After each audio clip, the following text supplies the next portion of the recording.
Hello, my furniture friends. Today I'm going to be giving this thrifted French Provincial dresser from the 70s a whole new look.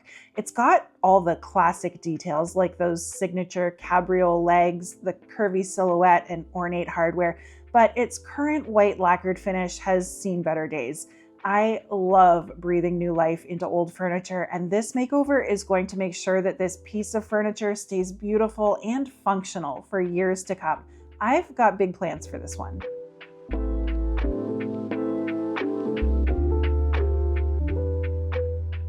Last summer, I found and started using Milanote as a tool to help me organize the creative chaos that's always going on in my head. It has been a total game changer for me because it's basically an online bulletin board where you can stick photos, links to articles or blog posts, drawings, paint swatches, anything, and organize your thoughts in a visual way. Here's the board I made for this dresser makeover.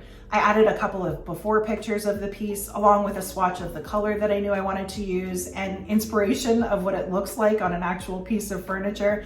Then I made myself a to-do list and a list of all the parts and supplies that I needed to buy or get ordered, added a link to the drawer liner that I wanted to use, and even pulled together a little chart to keep track of what I'm spending as I go. I also started this subboard of a mood board where I can stick inspiration images as I find them. These are the kind of spaces and other decor pieces that I see this dresser living with once I'm done with it.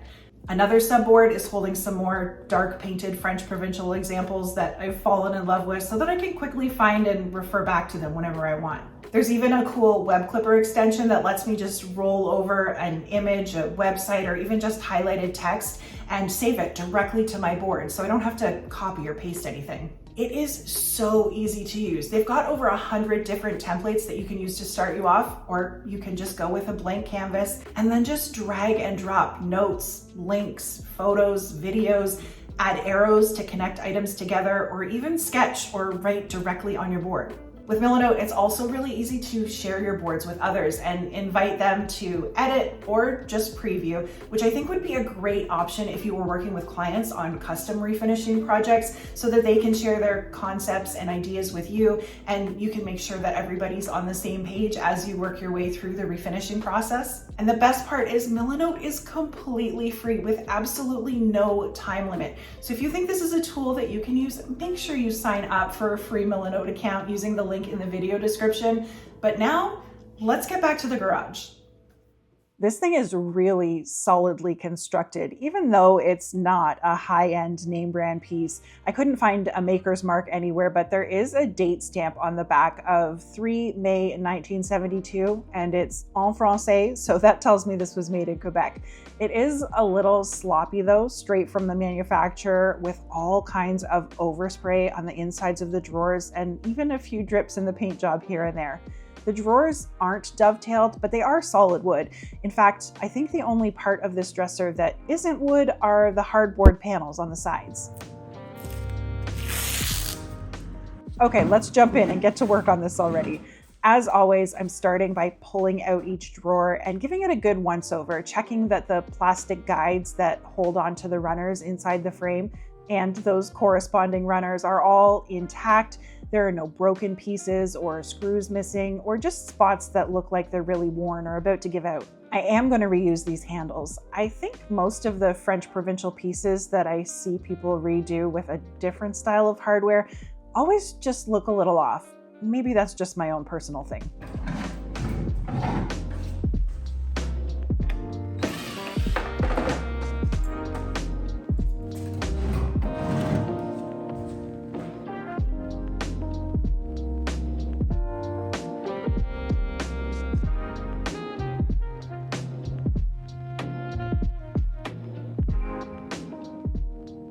A good degrease and clean with some simple green and hot water is going to obviously remove any dust or dirt from the surface, but even more importantly, it's going to get rid of any waxes, oils, or even silicones from furniture polishes or furniture cleaners that have undoubtedly been used on here for decades.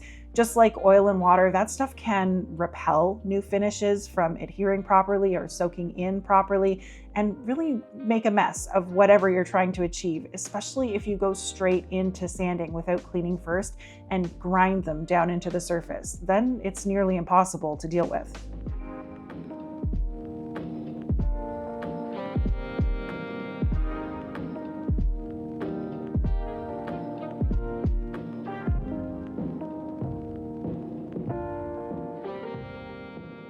I popped some 120 grit sandpaper onto my orbital sander so I could start cleaning up as much of this overspray as possible. I really don't mind having overspray on the inside of a cabinet where no one's ever going to see it unless all the drawers are removed, and it's not interfering with how anything functions, but stuff like this on the sides and inside that you can see every time you open the drawer is a big no-no for me. This is the only drawer that had really bad staining in the bottom of it, and it is soaked in pretty deep down into that grain. So I cleaned up as much as I could with my sander, and I'm gonna be leaning on some really pretty drawer liners to cover up the rest.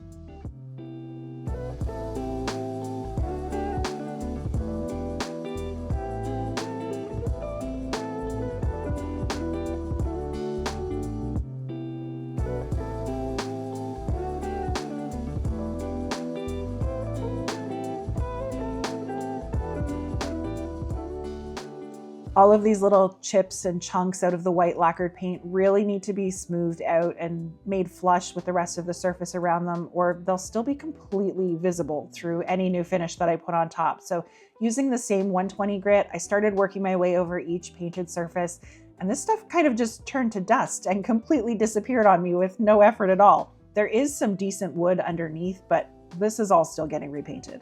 Found another drippity-do.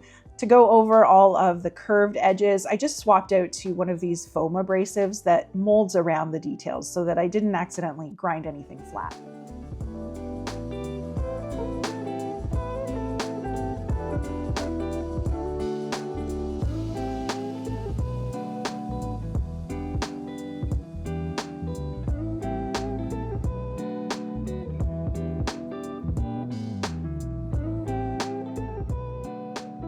I didn't necessarily need to remove or want to remove all of this old paint. I just needed it to be smooth, but most of this just didn't want to stick around, I guess.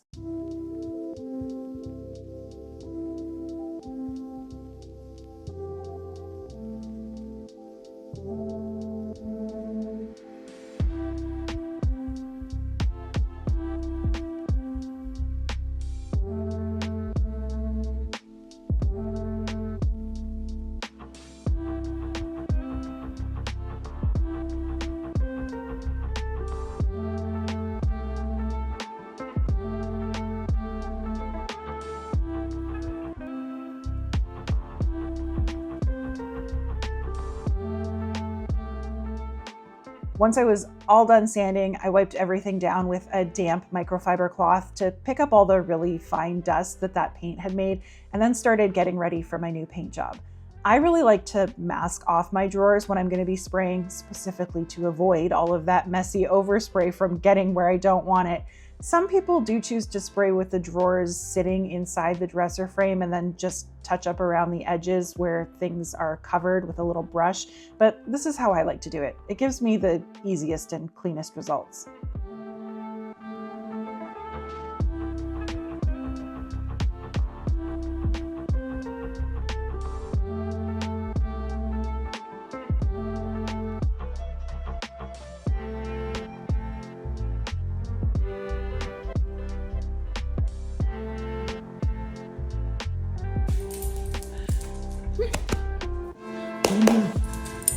Oh, hello. Hello. Hello.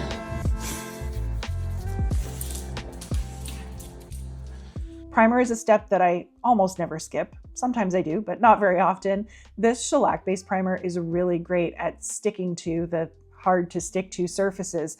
It also blocks in odors and stains so that they don't bleed up through a new finish, and it creates a really nice cohesive surface over all of the different textures, like the old paint, the patches of bare wood, or if I had any wood filler here that I was covering, so that the paint that I put on top of it lays evenly and looks even across everything.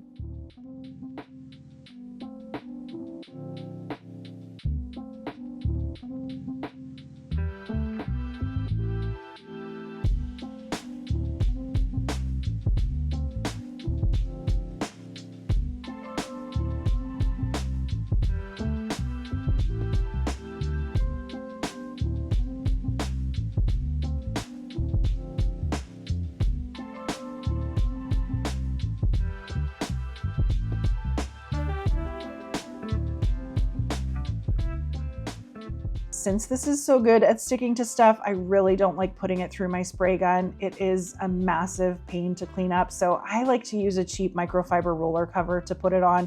It does dry pretty quickly and you can sand it super smooth after about an hour. So while that was drying, I brought the handles inside the house and gave them a good clean so that I can repaint them as well.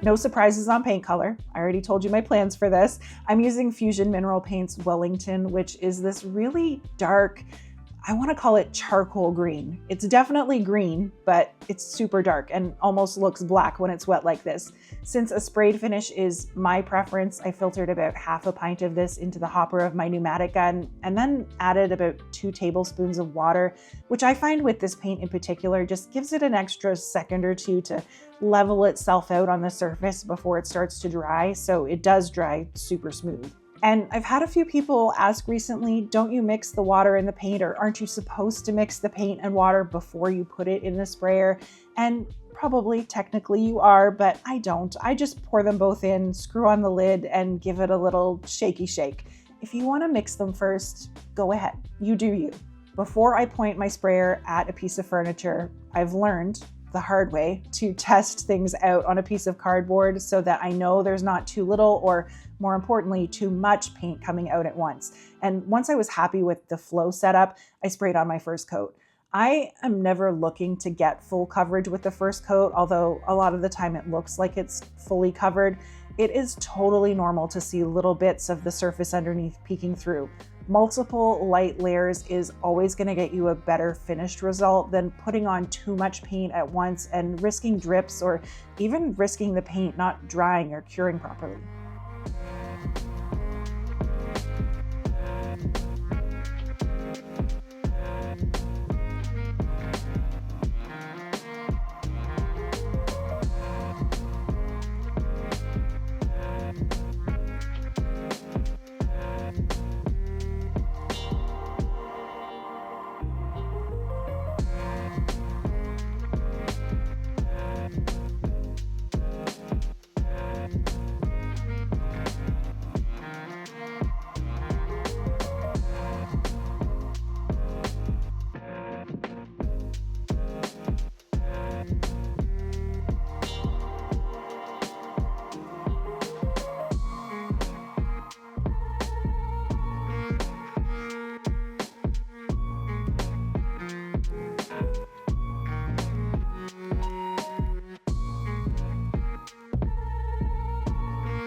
This paint needs about 2 hours of dry time in ideal temperature and humidity, so I left that alone to do its thing and then came back out after dinner before the sun went down to spray on a second coat. You don't necessarily need to sand in between coats if the first coat feels nice and smooth. The next layer will adhere to the first one just fine, but I can usually feel a few little nubs of dust that have dried into the paint, or sometimes if a spot gets less paint and dries faster than the paint around it, it can feel gritty. So I smoothed everything with a really light rub down of a super fine sanding pad, wiped off all that dust again, and checked that I still had enough paint left in the hopper to get through coat number 2.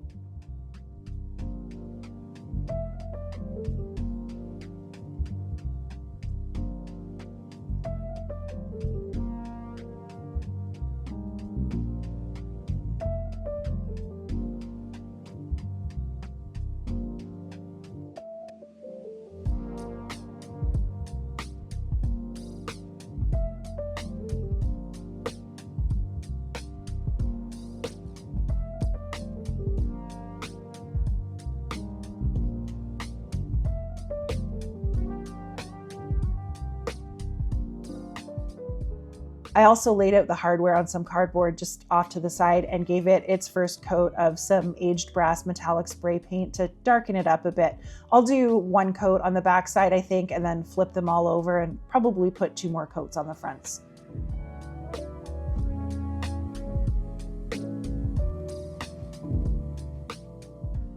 With the whole night to fully dry, now I was ready to put some top coat on this. Fusion does have a built-in top coat and it's a really durable paint all on its own, but I do usually like to put an extra top coat on it, mostly just to bump up the sheen from a matte to a satin, but also to give me a little extra peace of mind that this is going to be really easy for its new owner to take care of, especially on a high traffic surface like this. I washed all the paint out of my sprayer and then mixed some poly with just a dollop of paint to tint it a bit. This really should be thoroughly stirred before you put it in the gun, not shaken because you don't want to create bubbles in your top coat, but also so that everything is super evenly incorporated so you don't end up with weird patches of differing sheens. Tinting a poly like this that's going over top of a darker or richer color really helps it from getting hazy or looking cloudy, which is a pretty common issue that can come up. This is also a much thinner consistency than the paint, so I did readjust my spray settings and made sure to use a bit of a lighter hand so that I didn't get too much product anywhere and end up with drips on the vertical surfaces.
The first coat got another 2 hours to dry, and then one final sand to make sure that everything was as smooth and dust-free as I could possibly get it before spraying on the final layer of this project.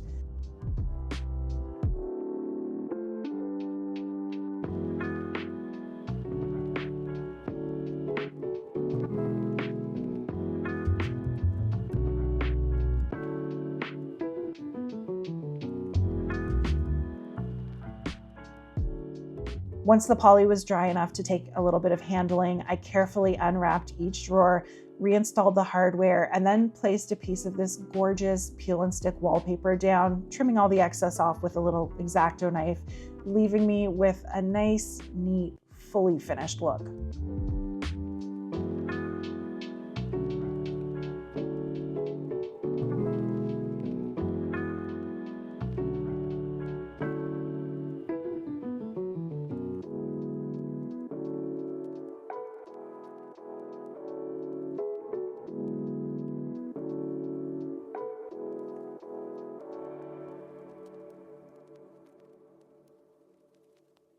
This one didn't need a ton of major repairs or modifications to clean it up and get it ready for its next life. It just needed some attention to detail and a new color scheme. I am completely in love with these French Provincial pieces that were traditionally painted in lighter whites or pastel hues, redone in modern, moody, darker shades like this. And these dressers are always really great sellers because they're able to be used in so many different ways. Obviously, it could be a dresser, or it could be a hallway table, buffet, sideboard, media console, coffee bar. I have no doubt that this piece of furniture is going to get snatched up really quickly once I decide where I'm donating it. Please make sure to leave this video a thumbs up and that you're subscribed for tons more furniture flipping inspiration, tips, and tricks. And don't forget to go check out Milanote for help organizing your own creative chaos. I will catch you all next time.